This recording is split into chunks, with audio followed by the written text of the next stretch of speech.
y'all, I'm Crystal. Welcome back to my Texas garden. Well, it appears that my garden is absolutely delicious. The only problem is that we actually haven't been able to enjoy anything from the garden. So let's find out what's been eating the garden. Now, if you're new around here, welcome. And if you're all about gardening naturally, well, go ahead and hit that subscribe button. And don't forget to smash the bell icon so you're notified every time I post a new video. So for the last couple of weeks, I've been dealing with something eating my plants. And for 2 weeks, I have been trying to figure out what's been eating the garden, what's been eating my seedlings, so I can best address it. Now, most of you do know that I garden naturally. I do not use any pesticides in my garden. So, from time to time, I will have issues with my plants being eaten.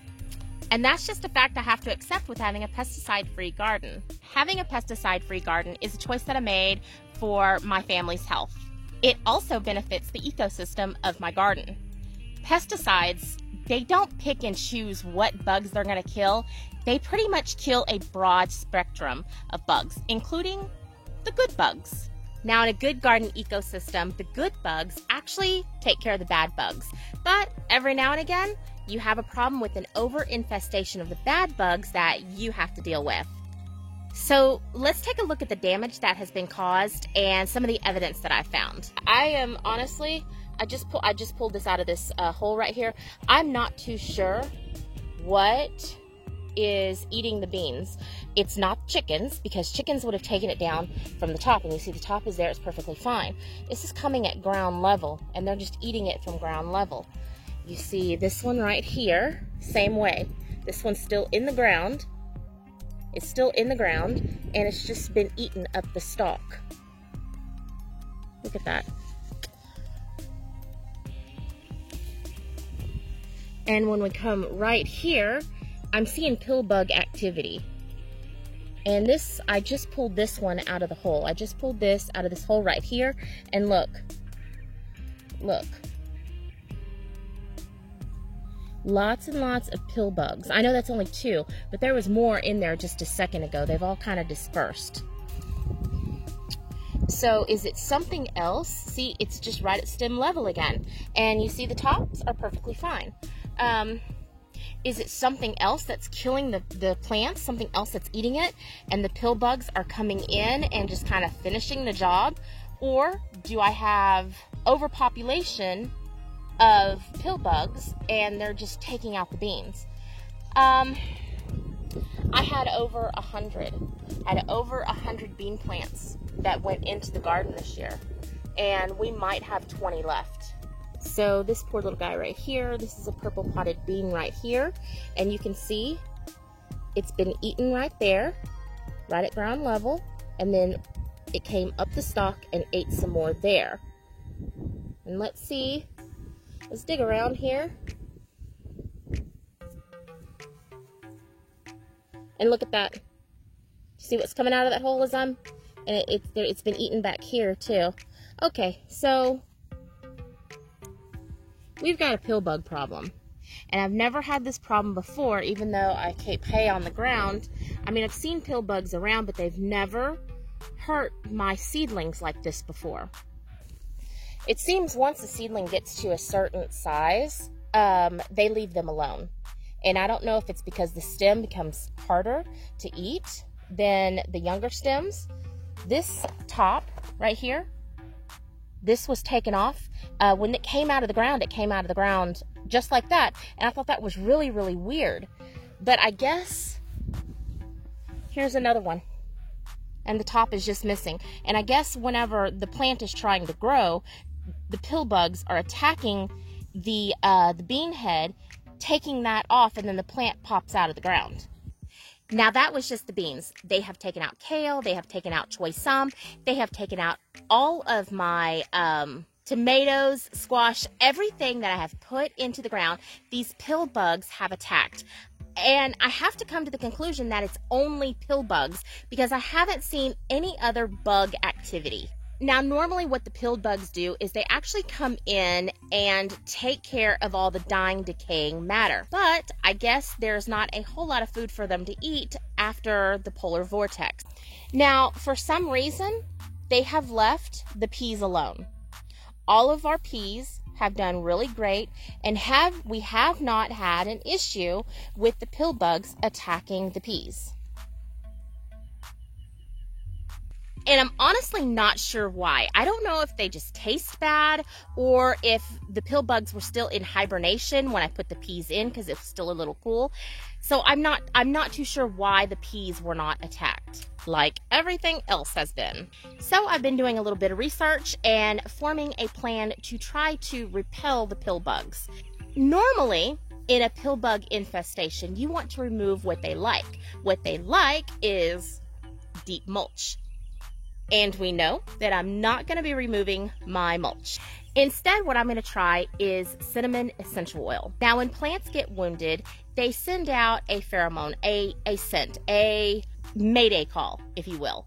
And what that pheromone does is it attracts all the bugs, and then the bugs attack that dying and weak plant. Bugs actually don't attack a healthy plant because healthy plants can actually repel bugs on their own. The bugs are not going to waste their time on a nice healthy plant. They're going to go after the plant that is sickly. So let me show you what happens to a nice healthy plant that is attacked by bugs. Recently, this little squash plant was attacked by a couple of pill bugs. Now they came in and they took their bites and pretty much left. And that's because the plant itself, being healthy, was able to repel the bugs. Basically, the bugs took a bite and it didn't taste good to them. And the wound is now actually healing up really, really well. Now, in this case, I know that the beans were not sickly. The tomatoes, they might have been a little sickly because they got caught in a cold snap and they were growing very, very slow. So I've been doing a lot of research trying to figure out the best method of repelling the pill bugs. And what I have read is cinnamon essential oil is supposed to work the best on the pill bugs. Now, peppermint and oregano oil have also been known to work on repelling the pill bugs, but it seems like the cinnamon essential oil is the absolute best. Now, meanwhile, I did go to the store and buy some tomato starts. I did also reseed some tomatoes. I went ahead and bought the starts because I wanted some tomatoes in the ground now. Honestly, I am dying for some good homegrown tomatoes. Now, even though I prefer to start all of my own seeds, I definitely am not opposed to buying starts. Now, with that being said, if you're new to gardening and you are not starting your own seeds, that's perfectly fine. You don't have to start your own seeds to be a great gardener. So let me show you what I'm gonna mix up, and we're gonna try this out. And if it works, great. If it doesn't, we're back to the drawing boards. Okay, so the three things that you're going to need is a spray bottle, okay?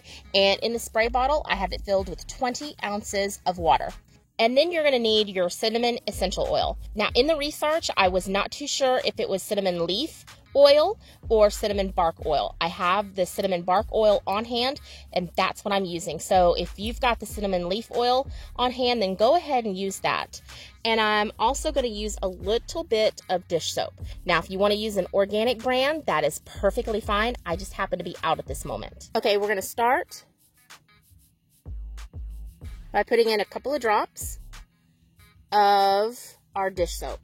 Next, for every 2 ounces of water, I'm going to add in 1 drop of cinnamon essential oil. So I'm going to be adding in 10.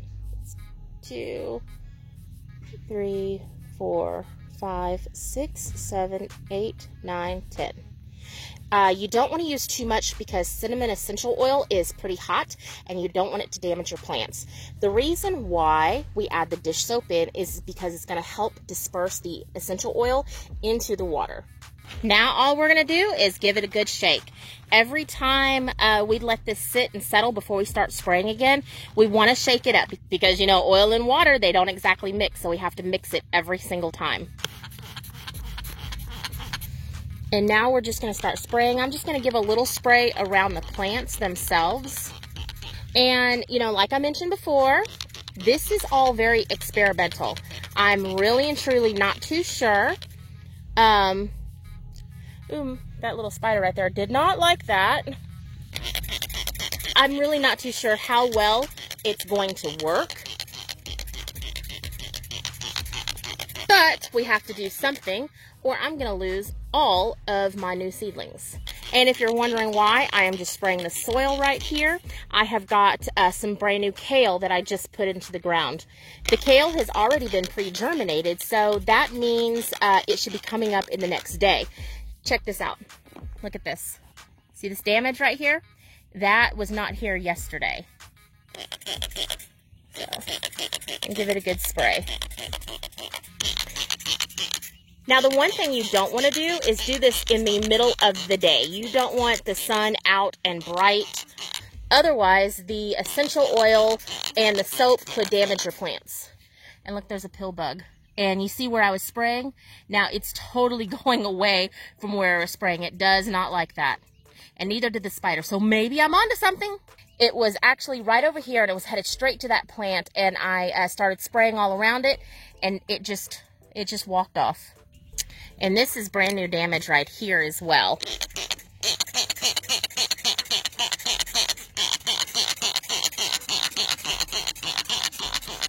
I am just focusing on the base of the plants and the soil. And the reason for that is because the pill bugs, that's where they're going to attack. They're going to attack. They're never going to go very far up. They're going to attack pretty much at soil level. Now, my mature plants, I think I'm going to leave them alone for now. I'm not going to spray them. Okay, so I'm done spraying, and I actually did change my mind, and I did spray the bases of all the peas. And when I did, roly-poly pill bugs came out of everywhere, and they were just scattering. They definitely did not like the cinnamon essential oil. I'll keep an eye on this for the next couple of days.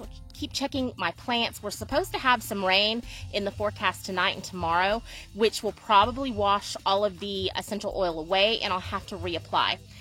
And that's the thing about natural methods, is that it's not a one-time spray it and walk away and they're gone. It's you do have to repeat the doses and the treatments and things like that. So I'm just hoping that the essential oils did not damage my plants at all.